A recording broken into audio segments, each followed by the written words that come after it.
Good morning all my dear student of 11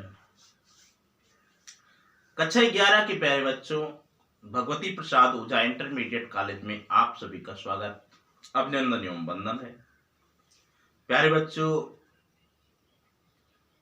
आज हम लोग शेष बचे हुए लेसन में से प्रोज से इंग्लिश प्रोज से अध्ययन करेंगे the ailing planet the green movement's role, जो कि लिखा गया है नानी पालकीवाला के द्वारा। बेटा, टाइटल ने बता रहा है कि एलिंग प्लैनेट, एलिंग माने बीमार, प्लैनेट माने ग्रह। ये जो ग्रह है जिस पर हम लोग रहते हैं, जिसे हम लोग धरती माँ कहते हैं, इसका स्वास्थ्य गिर रहा है या बीमार हो चुका है, और इस बीमार ग्रह के सुधारने में एक मूवमेंट चला जिसे हरित आंदोलन कहते हैं। उसने अपना क्या रोल निभाया, इस बात को इस पाठ के माध्यम से हम लोग अध्ययन करेंगे। प्यारे बच्चों, अगर आप पृथ्वी की बात करें तो बड़ा ही आश्चर्यजनक विरोध है।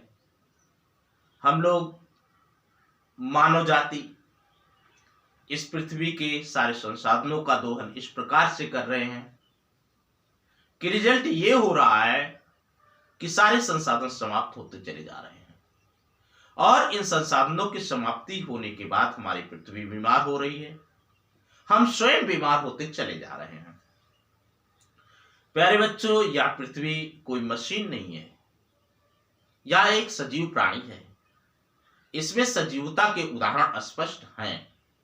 इसलिए पृथ्वी को बचाने के लिए जो हरित आंदोलन चला, जब से चला और तब से लेकर के आज तक, इसने ऐसा कार्य किया कि यह कभी पीछे मुड़ करके नहीं दिखा। अगर आप पृथ्वी के बारे में सोचने लगे तो मानव प्राणी जागरूक तो हो चुका है, लेकिन फिर भी बेटा हमें उतनी जागरूकता की जरूरत है जितना कि हमें नहीं आई है। बेटा, हम लोग दिन प्रतिदिन जंगल काटते चले जा रहे हैं, मछलियां पकड़ते चले जा रहे हैं, घास के मैदान उजाड़ते चले जा रहे हैं, कृषि योग्य भूमि में रसायन का प्रयोग कर रहे हैं, जिसके कारण हमारी धरती की उपजाऊ शक्ति अपने आप क्षीण होती चली जा रही है। जंगलों के कट जाने के कारण विभिन्न प्रकार के एनिमल पलायन कर जाएंगे, जिनका इस पारिस्थितिकी में बड़ा ही महत्व है। हमें ऑक्सीजन का अभाव होगा, क्योंकि जो वृक्ष होते हैं वे कार्बन को अवसंश्लेषित कर लेते हैं सूर्य के माध्यम से। बेटा, इन सब का कारण है बढ़ती हुई जनसंख्या। जनसंख्या जिस गति से बढ़ रही है, अगर ऐसे जनसंख्या बढ़ती रही तो आप देखेंगे कि क्या कहते हैं, हमारी पृथ्वी एकदम बंजर होती चली जाएगी। बेटा, 18वीं शताब्दी की बात किया जाए तो जनसंख्या 1 अरब थी। 19वीं शताब्दी में 2 अरब, 2 गुना हो गई, और 21वीं शताब्दी में लगभग 5 अरब जनसंख्या पूरे विश्व की हो गई है। समस्या तो यहां पर आकर के उत्पन्न हो जाती है कि बेटा हम लोग क्या कहते हैं, ईंधन के रूप में जो हमारे उष्णकटिबंधीय जंगल हैं उनको काट करके उपयोग करते हैं। इन्होंने लिखा है कि जो गरीब देश है वहां पर तो ईंधन के लिए इतने जंगल काटे जा रहे हैं। संभवतः जो बर्तन के अंदर पकता है वो सस्ता होता है, लेकिन जो बर्तन के अंदर जलता है वो महंगा पड़ जाता है। इस प्रकार से प्यारे बच्चों, हमको आपको पृथ्वी को बचाने का प्रयत्न करना चाहिए।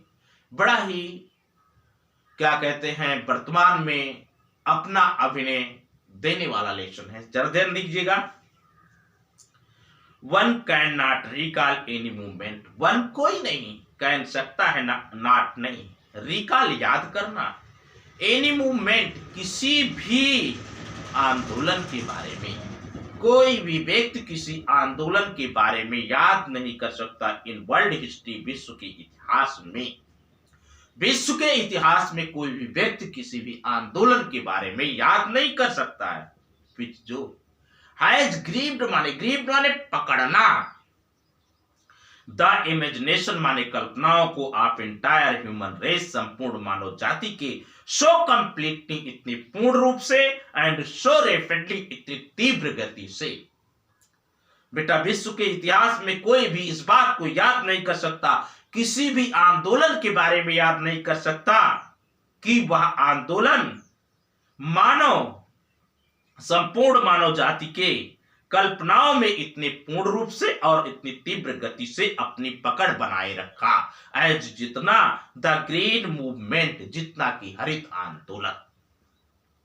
पूरे विश्व के इतिहास की अगर आप बात करेंगे, कोई भी व्यक्ति इस बात को याद नहीं कर सकता है कि संपूर्ण मानव जाति में मानव कल्पनाओं को इतने पूर्ण रूप से और इतनी तीव्र गति से कोई भी आंदोलन अपनी पकड़ नहीं बनाए रखा है जितना कि द ग्रीन मूवमेंट, हरित आंदोलन, विच जो स्टार्टेड, प्रारंभ हुआ था नियरली 25 ईयर एगो, जिसका आरंभ लगभग 25 वर्ष पूर्व हुआ था।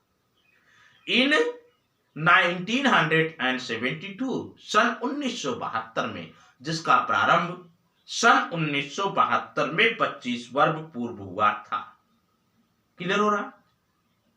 इन 1972 सन 1972 द वर्ल्ड, विश्व की फर्स्ट माने प्रथम नेशन वाइड विश्व स्तरीय ग्रीन पार्टी, हरित पार्टी वाज फाउंडेड, स्थापित की गई इन न्यूजीलैंड। कहां पर बेटा? न्यूजीलैंड में सन 1972 ईस्वी में विश्व स्तरीय प्रथम हरित पार्टी की स्थापना न्यूजीलैंड में हुई। सिंस देन, तब से द मूवमेंट, आंदोलन, हैज नॉट, नहीं लुक्ड, देखा, बैक माने पीछे, तब से यह आंदोलन पीछे मुड़ करके नहीं देखा। जब सन 1972 में हरित पार्टी की स्थापना न्यूजीलैंड में हुई, तब से लेकर के आज तक इस आंदोलन ने पीछे मुड़ करके नहीं देखा। वी हैव शिफ्टेड, हमने बदल दिया है, वन होप्स, अपनी उम्मीदों को, इरिवोकली माने अस्थायी रूप से, हमने अपने इरादों को, अपनी उम्मीदों को अस्थायी ढंग से बदल दिया है। फ्रॉम ए मैथमेटिक माने यांत्रिकी, व्यू माने दृष्टिकोण से। बेटा यांत्रिकी, अगर आप पृथ्वी को सोचे कि पृथ्वी कोई मशीन है, यंत्र है, तो ऐसा नहीं है कि आप जो चाहे सो उस यंत्र से उत्पन्न कर ले, जैसे चाहे वैसे उपयोग कर ले, बल्कि आपकी पृथ्वी एक सजीव प्राणी है। तो इसलिए इन्होंने कहा कि हमने अपनी उम्मीदों को अस्थायी रूप से यांत्रिकी दृष्टिकोण से बदल लिया है, टू ए होलिस्टिक माने पूर्ण रूप से, एंड इकोलॉजिकल, पारिस्थितिकी व्यू माने दृष्टिकोण में, ऑफ द वर्ल्ड माने संसार के, हमने अपने दृष्टिकोण को अस्थायी रूप से यांत्रिक दृष्टिकोण से हटा करके पूर्ण और पारिस्थितिकी, विश्व के पारिस्थितिकी दृष्टिकोण में बदल दिया है। हम अब अपने पारिस्थितिकी के प्रति भी सावधान हैं। बेटा पारिस्थितिकी का मतलब है कि एक के ऊपर एक का आश्रय होना। घासे अन्य एनिमल खाते हैं, अन्य एनिमल खाते हैं, अंतिम उपभोक्ता तक खाता है। अगर घासें हमारी नष्ट हो जाएंगी तो बेटा हमारी पूरी पारिस्थितिकी नष्ट हो जाएगी। तो हमने अपने दृष्टिकोण को अस्थायी रूप से यांत्रिक दृष्टिकोण से हटा करके पूर्ण दृष्टिकोण और पारिस्थितिकी दृष्टिकोण में बदल लिया है। अब हम अपनी पृथ्वी को एक मशीन नहीं मानते हैं, बल्कि इसे सजीव प्राणी मानते हैं। इट इज ए शिफ्ट, यह शिफ्ट माने परिवर्तन, इन ह्यूमन माने मानवीय, परसिप्रेशन माने समझ, यह मानवीय समझ का परिवर्तन है। आज मानव समझदार हो चुका है, वह पृथ्वी के स्वास्थ्य के बारे में सचेत हो चुका है। तो यह मानवीय समझ की बात है। एज रिवोल्यूशनरी, इतना क्रांतिकारी है एज जितना दैट इंट्रोड्यूस्ड माने परिचय दिया बाय कॉपरनिकस, जितना कि कॉपरनिकस के द्वारा बताया गया वह दृष्टिकोण क्रांतिकारी था। बेटा हमारा दृष्टिकोण जो मानव समझ में परिवर्तन है यह इतना क्रांतिकारी है, वह उतना क्रांतिकारी है जितना कि कॉपरनिकस के द्वारा बताया गया दृष्टिकोण क्रांतिकारी निकला।